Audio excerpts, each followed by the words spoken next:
Good morning, my friends. This is the day the Lord has made. We will rejoice and be glad in this day. This morning, I was thinking about what we talked about yesterday, and some of the texts that I was getting was about fear being such a great enemy of our mind. But we have the sword of the Spirit. Every time we fight the enemy that comes against our mind, and there is an enemy of our soul, which is the devil behind it all.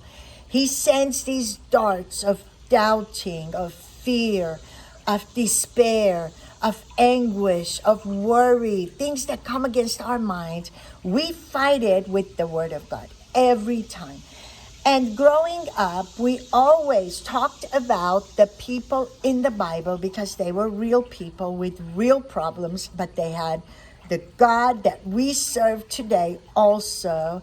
And talking about that nobody's family is perfect, but God takes a family as imperfect. God takes a person as imperfect and weak as they can be so that his power is shown in them. And so David, you look at Moses, you look at Elijah, you look at Gideon, all these people, and you look at Joseph. His own brothers sold him into slavery. What an imperfect family with so many problems. But Joseph became the second to the king in Egypt where he was because God was with Joseph. And these things, even Paul the Apostle, I wanted to go to his letters because he knew despair.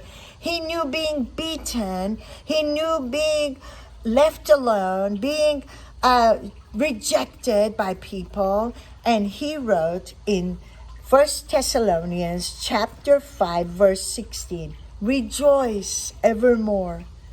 17, pray without ceasing. And 18, in everything give thanks. Whenever I read this verse, I think of my Mitzbaba, who is my dad's dad. He's in heaven now. And his name was Paul in English, but Boaz in Armenian. He said this verse, if not every day, all the time to us, in everything give thanks. In everything. We go through situations. Yes, you're not thanking the Lord that you have such a horrible situation to face, but you're thanking the Lord in the situation that God is with you. He's going to bring you through. He's going to make you stronger, and he's going to make you be able to stand. So in everything, give thanks. And my grandfather, he had such a difficult life. His beginning was at 9 years old. His mom was killed in front of his eyes. His brothers, his sister, one sister he had, Sarah, and because of Christianity, and his dad, who was a doctor, was killed. But somehow a man found him and said, your daddy was good to me, and protected his life. Then he became a refugee in Tyre, Lebanon. From there, moved to Jerusalem. From there, became a refugee, moved back to Lebanon. And then when he came to America, he always had milk and honey on his table to remind him that God had brought him to the land of Canaan, a blessing.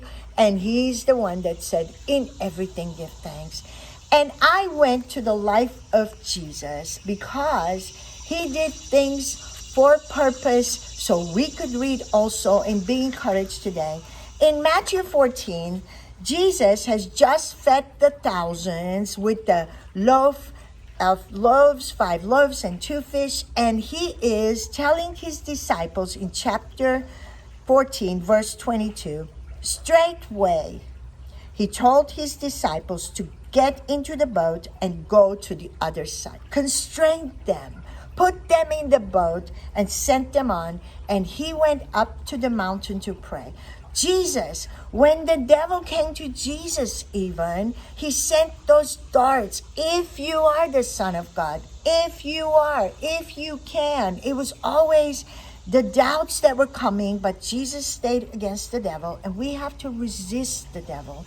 I do this with my hand because the Word of God says, resist the devil and he will flee. I tell him, I resist you.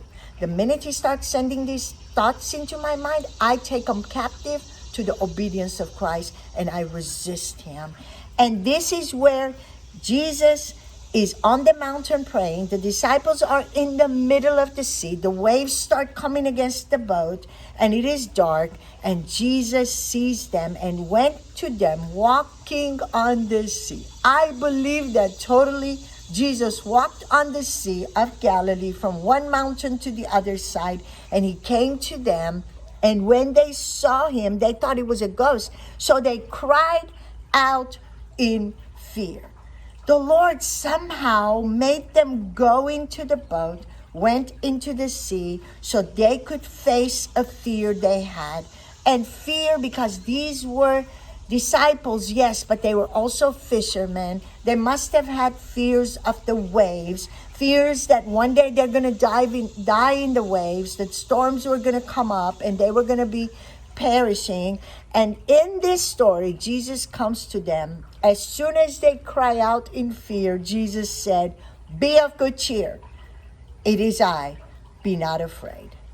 He comes the same way to us. We need to cry out to him. We need to, in our fear, in our doubting, things that come against your mind, take them captive, bring them to him. Say, "Jesus, help me in this situation. This is what I'm facing right now."